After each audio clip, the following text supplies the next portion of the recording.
Hello, everybody. Uh, Here we are. Robin's having a little technical difficulty. She's here, but we can't hear her.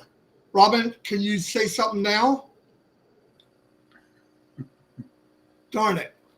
Anyway, stay here, Robin.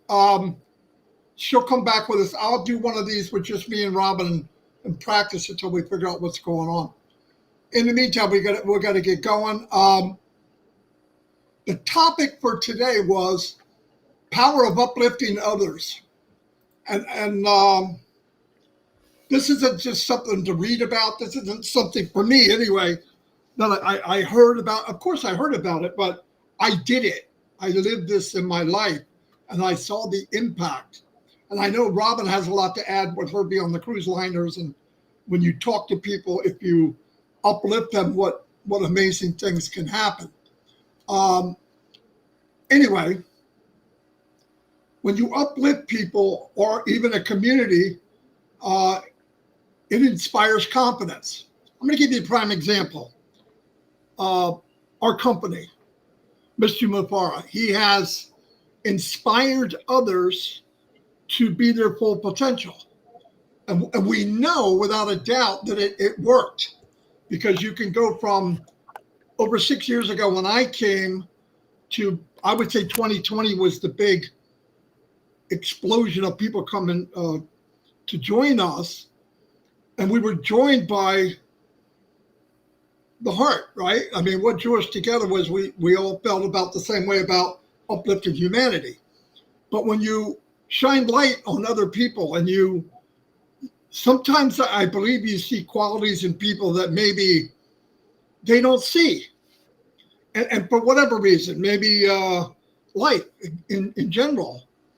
You know, when you're a little kid, you know, when you're 6, 7, 8, 9, 10 into your 13, 14, whatever, anything is possible.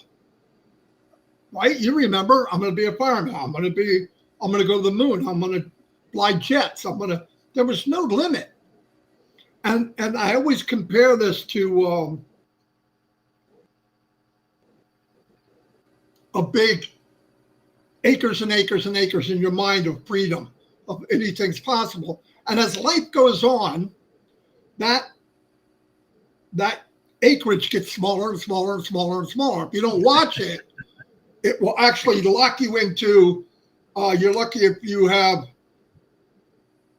a quarter lot in your head, because you don't believe you deserve to be on the other side of that fence. Or that's not you, that's them or her or him. And I found that, I'll give an example. At work, when I was my regular job, I was the youngest supervisor there, so I took a lot of heat. Most people were twice my age.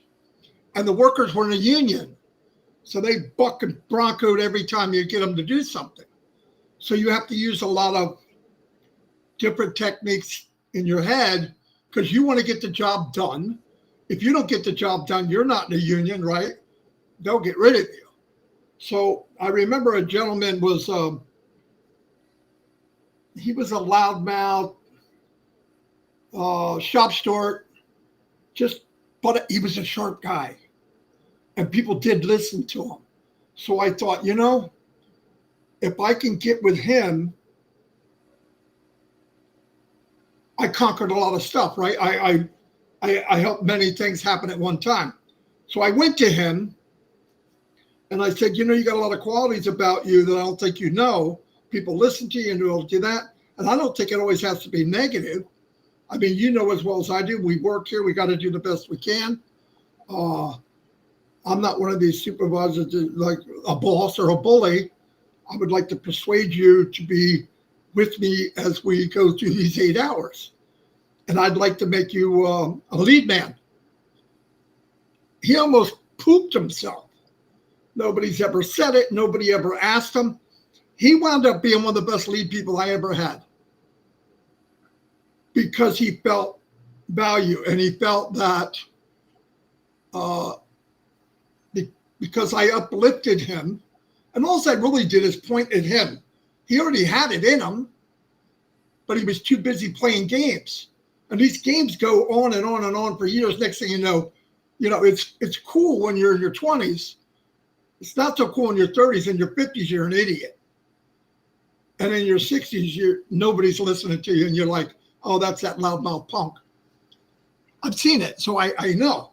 But I've seen that work. Now, with us here, most of us uplift or shine the light on each other.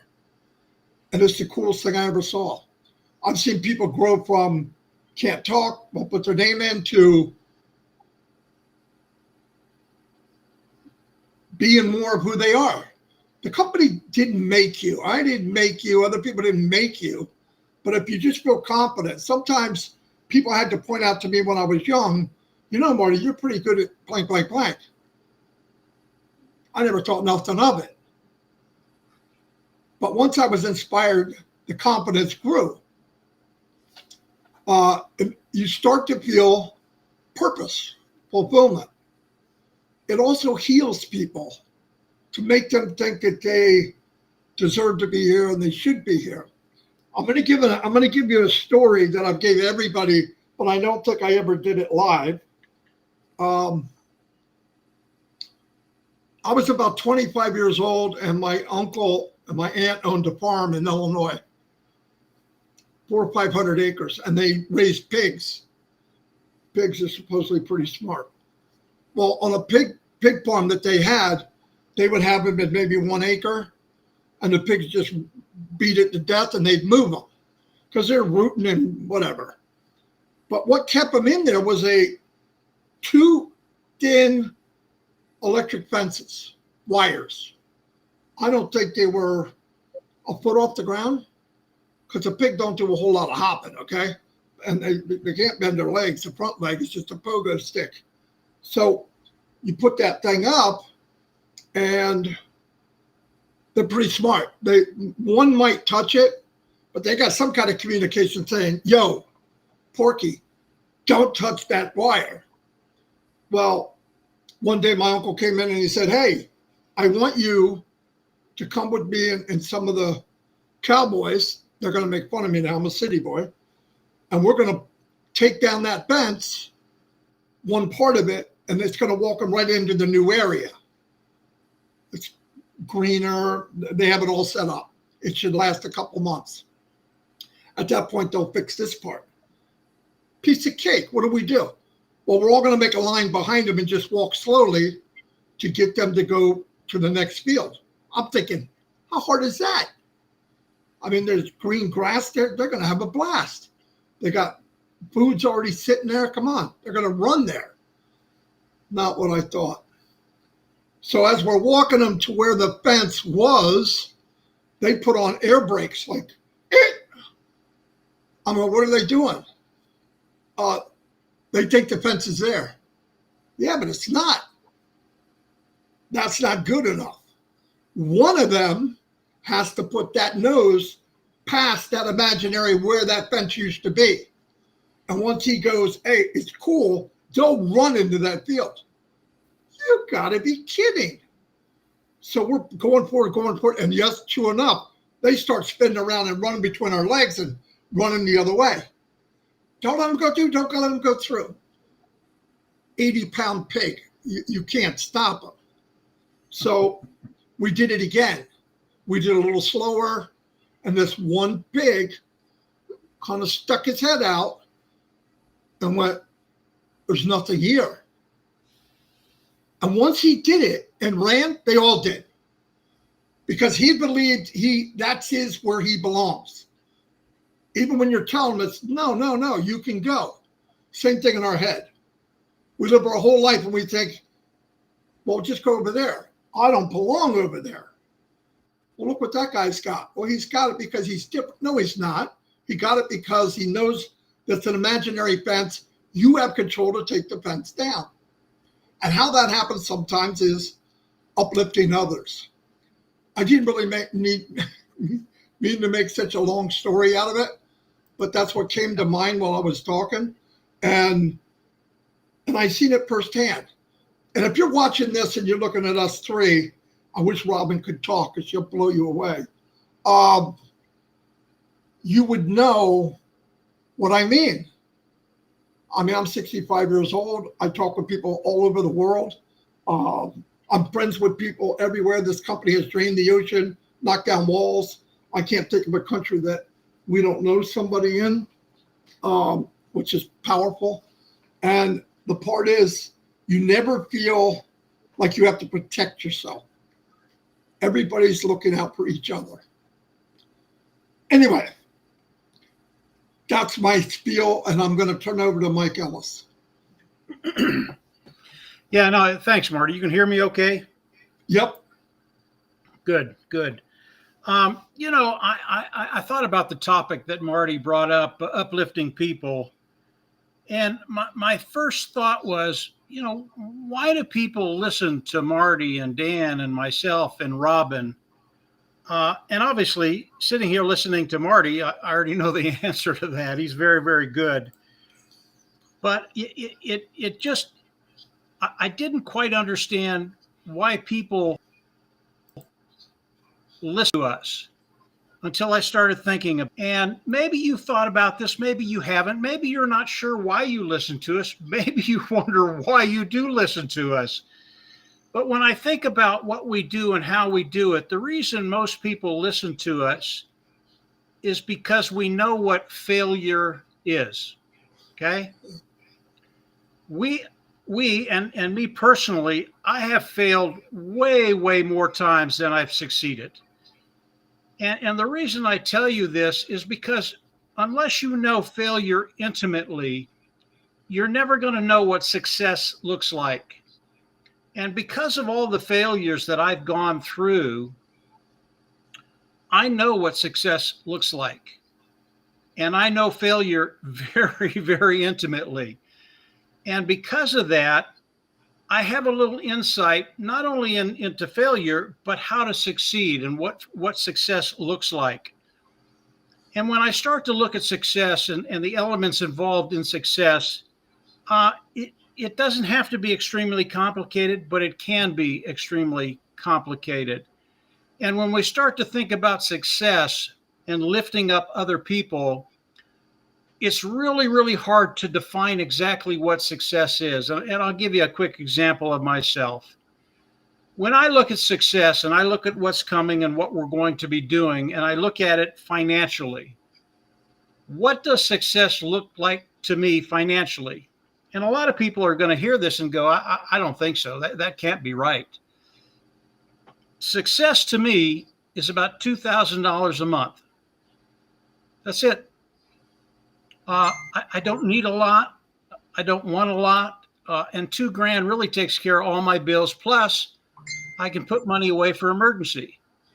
Now, if I turn that into $4,000, I live like a king. Now, success around the world is different for everybody. Some people, when they look at success, it might be financially, it might be $200 a month. That's it. And that would just absolutely change their life completely. And as you go up on the rung, what people think, what they want to make, obviously it increases for other people. But it's a number that no one can give you, or no one can tell you what it is. If someone comes in and I have the opportunity to talk to them for 5 or 10 or 15, I can pretty much tell what success looks like to them. And because I've gone through all the failures that I've gone through, a lot of them with Marty and Dan, I also know the elements of success. And when I think about my own success and what I'm doing, and again, on the live yesterday, I talked about my goals and how I've reached about 85% of the goals I set 6.5 years ago. And it's because of Mr. Mufar and what he's done and what he's put in front of us. But when I talk to somebody, because of what Mr. Mufar has put in front of, and I'm not going to go into numbers right now. I might do that at a later date. If I talk to someone for 5 or 10 minutes, and this is all about lifting up people, I can not only guess what success looks like in their life, I can also tell them what they can do in 1 year. Now, and I won't put a number to that, because when I do that, people they freak out a little bit. and then I can put a number what they can do in 3 years. And it's not because I'm any more intelligent than anybody else. I've failed a whole lot. And coming into the arena with Mr. Mufara, I've learned so much about what success looks like and the elements involved in a successful business. And that's what we're all going to have. And when you look at all those elements and what I believe is coming, they're there. They're there for everybody. And whatever that number is you have in the back of your mind, Mr. Mufara is coming to the forefront to uplift you.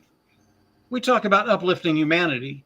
He wants to uplift you, as he's going to uplift me and Marty and Robin and so many other people.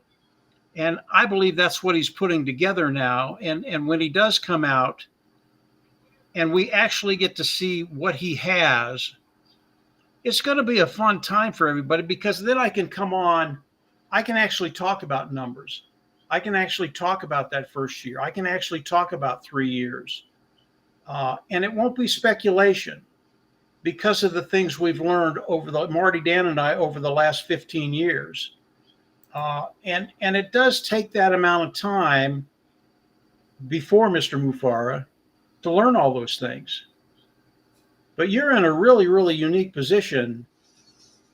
You're in after Mr. Mufara. And it's going to be a real joy to come in, look at what's happening, and then put it in front of your life. What does your life look like, and where do you want to be? And Marty's right. You know, the pig story, I absolutely love the pig story.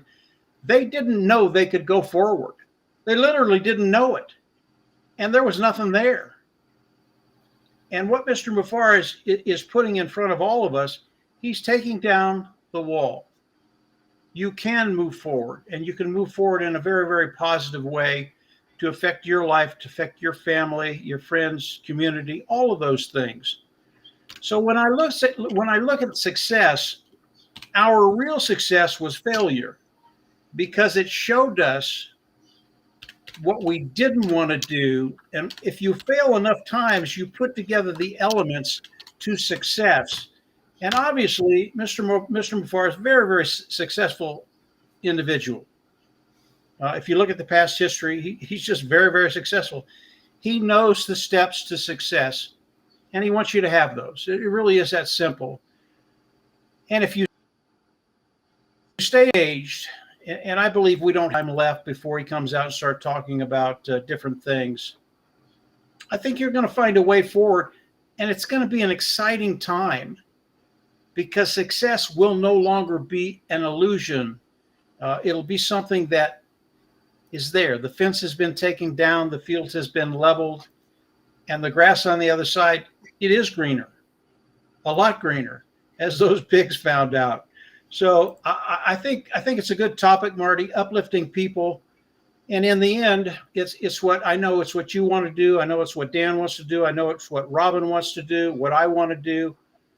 And I believe we're going to have the opportunity and the tools to be able to do that around the world.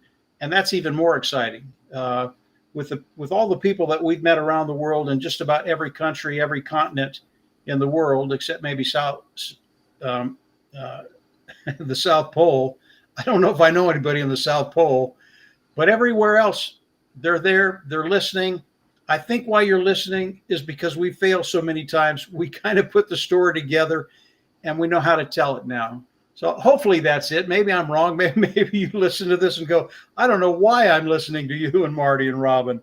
But I wanted to throw that out there. It's kind of what's been going on in my mind. But the bottom line is the ability that Mr. Mufara is giving us to really uplift people. And I've had the opportunity to do that in the last 6.5 years. And Marty's right. It's a sheer joy.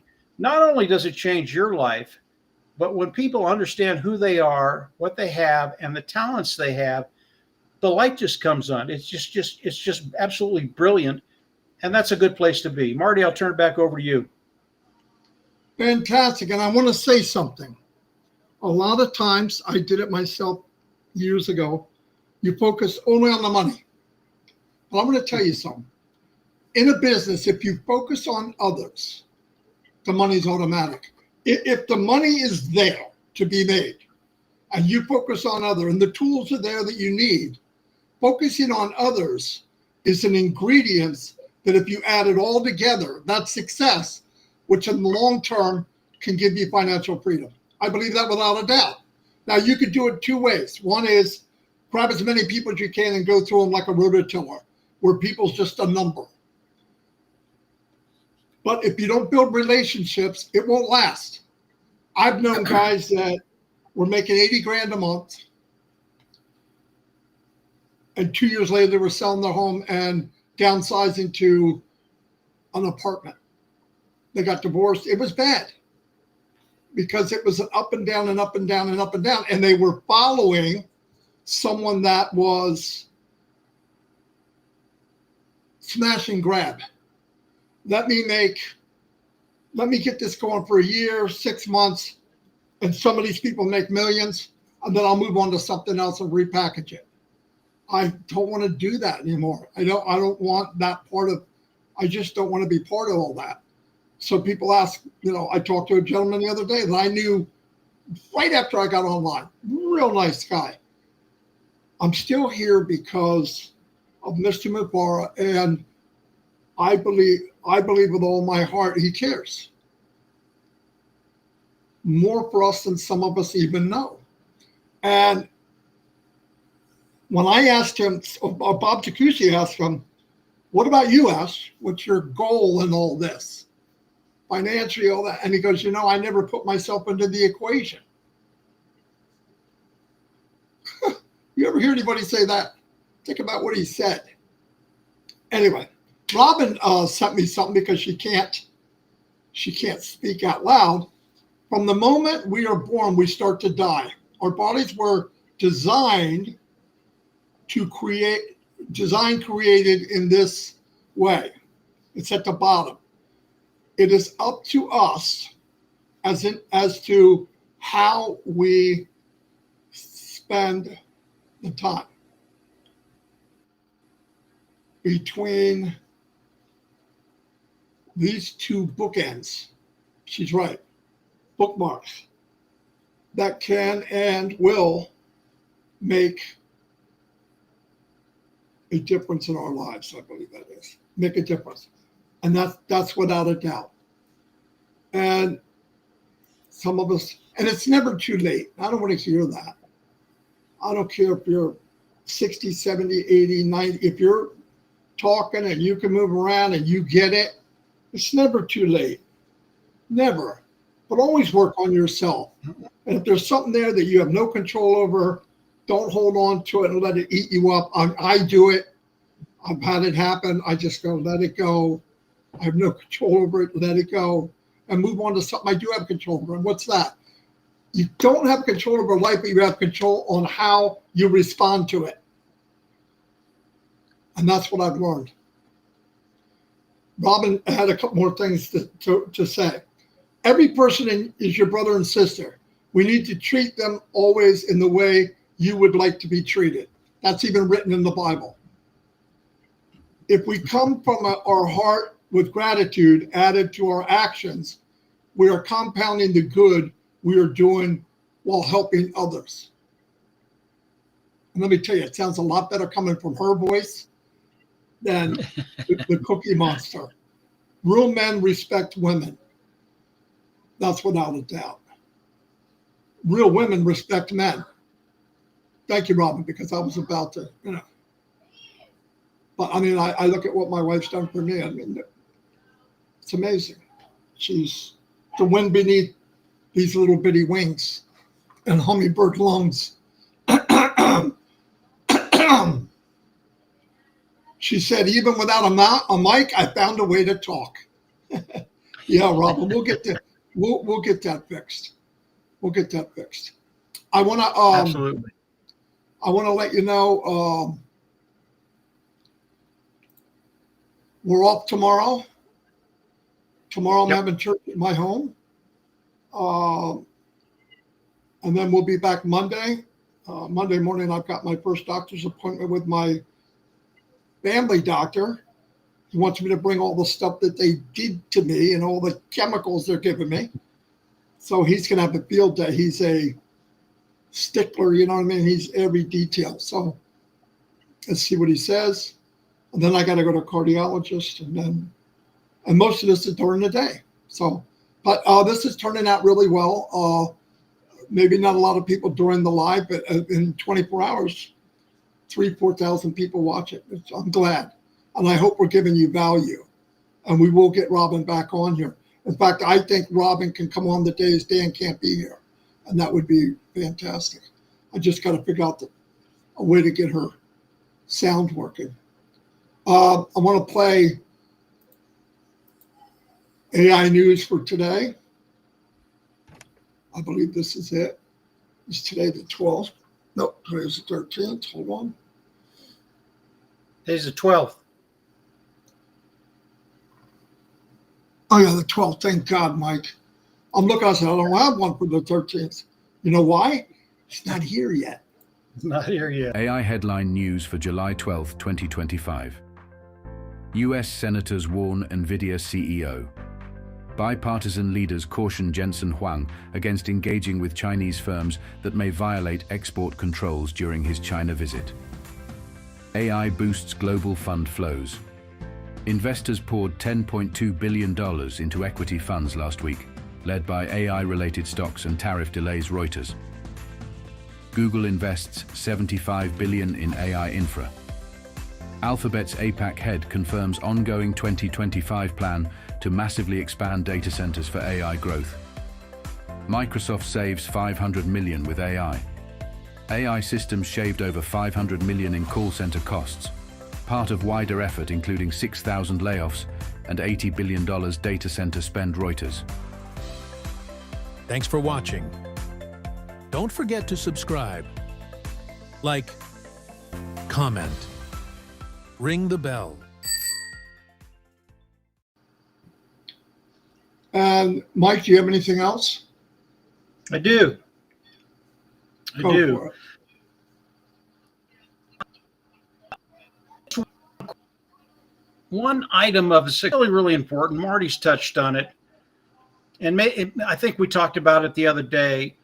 You know, when you interact with people, and really that is our business. We're a people business. We talk to people.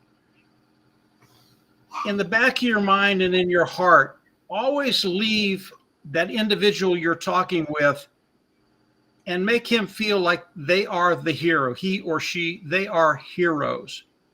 I can tell you the majority of the people in the world have never felt that in their life, that they're the hero. They're the one that got it done. They're the one that had the idea. They're the one that did something nobody else has done. And if you can do that, not only will you have a customer for life, but you actually change lives. And I say this all the time. I hopefully you're not poo-pooing that. We get the ability and the honor to change lives. That is so special. And it's because of where we're at. It's because of what we've developed amongst ourselves and with Mr. Mufareh. Is a really unique place to be. So keep that in the back of your mind. When you leave someone, leave them feeling really, really good about themselves. Don't worry about you. You believe me, if you do that, everything else will be taken care of. So that's one element of success. There are a lot more, but that's one that's really is a key to everything that we do. Marty, go ahead. Oh, very good. I want to go out in closing. Never worry about making a mistake because you'll never get ahead. Surround yourself with people that love you whether you do make a mistake or you don't. If you have those two things, you can't fail. You can't fail. I'm around people that they know I'm going to make a mistake. Why? I do as much as I can. At my job one time, I went up for an interview. Not an interview. A job evaluation. And I walked in, the plant manager, the plant manager was giving me the interview. He said, sit down. I sat down. He goes, I want to tell you something flat out. Out of all the people I've ever supervised, you've made more mistakes than anybody I've ever met. I'm looking, I'm like, first thing I'm thinking, I might be getting a deduction in pay, right?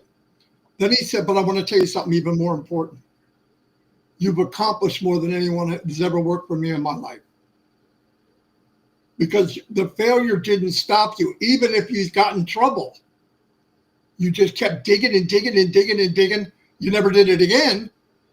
But I expect you to go through like a rototiller, but when you come out, the lawn looks beautiful. That's how he said it. And I went, okay, but that's who I am. I've done it with Mike. I've done it with Dan. We've had really great things. And usually it's hard as hell. Everything we've done was tape, glue, bungee cord, because we never had a big budget. But looking back, I talked to Mike and Dan the other day. I said, could you imagine if we had a budget like $5,000 a month of ads? $5,000, $10,000. And a lot of people do millions a month. And I'm talking about Facebook ads, paid ads. Shut the door. Game over. I mean, I know because we did it. We did it with nothing, absolutely nothing. And then to come here and be with Mr. Mafar and his family and his heart and what he wants to do, that's just one equation I don't have to worry about. Is this guy going to do some shenanigans? No. I don't even have to question that anymore. I'm waiting for him to say go. I don't know where we're going. I don't know what the future is. We're not talking about it. So I don't want to speculate, oh, we're doing this, we're going. No, but I know this. Passive is still there. The company's still there. Let's wait and see what he says. I'm not going anywhere. Where are we going to go? I have nowhere to go. So let me see what Robin said. We have the ability to help others in the true sense of love and friendship. Hopefully those, through our examples, we are helping many others in the process, and they will help others too. Yes, I believe caring and kindness and uplifting is contagious. Maybe not quite as negativity and beating somebody down, but it is contagious. I'm going to give you an example. Chris Johnson, right? He helped that guy in Africa. One day I was talking to him and he said, those kids are kicking around a made up ball, made of paper. They just condensed this paper and made a ball. He sent them 5 soccer balls, 5 for each kid, 5 for the girls, 5 for the boys. Put a roof over their building where they do school. Now you might think that was a good thing to do, but you realize that all the kids, when they grow up, will never, ever forget that. And part of their life will be, in general, giving because he did that to them. And it goes the other way. All this bombing and people die and people getting killed. The little boy, little girl that lost their mom and dad, they're going to grow up one day. And that young boy, in some cases, is going to be a rebel. And I'm going to get them back, even if he doesn't know what happened. That's the sad part. That's how you get ideology. When people say, oh, I'm going to go after this group and I'm going to kill them. You can't. You have to find another way to make it stop. You can't wipe people out and see these young people grow up with and what they saw what happened to their parents. And they're not stupid. I don't care what the reason is. That's why it never works. That's why wars are going on 2,000, 3,000, 4,000 years. So if we can, our little piece, spread positivity, uplift each other. That's what God wants. Love thy neighbor. Is that really a hard commandment? And he's not talking about just the guy next door. Be nice to everybody.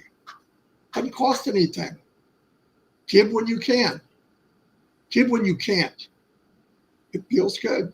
It's good for you. Anyway, I'm preaching. It's not even Sunday. I'm all done, Mike. Robin, are you done? You talk more since you can't talk. Yep, I think, no, she's typing something. Hold on. Yeah, just a quick add, Marty, to what you said. Really, all we're doing is lighting the fuse, guys. It's up to you to run with it after that. And with Mr. Mufar, there's going to be enough stuff there that you're going to be able to sprint, and you're going to be able to sprint for years. So hopefully that's what you're getting out of this stuff. Pretty quick, the fuse is going to be lit, and you're going to be able to run. We're all going to be able to run. What's Robin got to say, done. Murray? Thank you. So thanks everybody. Robin will be back, and Dan will be back Monday. I miss not listening to her. I mean, she's called the voice for Yeah. a reason. Anyway, we'll see. Go ahead. Well, I hope. Yeah, no, I was just hoping we would be able to because talk with one another. She would spark We'll do that things another a lot. time. It would be a real cool conversation. Well, she makes us look good, and we need all the help we can get. On the bottom are all the people that sent me prayers of what they wanted. I'll post that every day, all the new ones. And love you all. And I'll see you Monday, same time, 8 o'clock Eastern Daylight Time. Bye, everybody.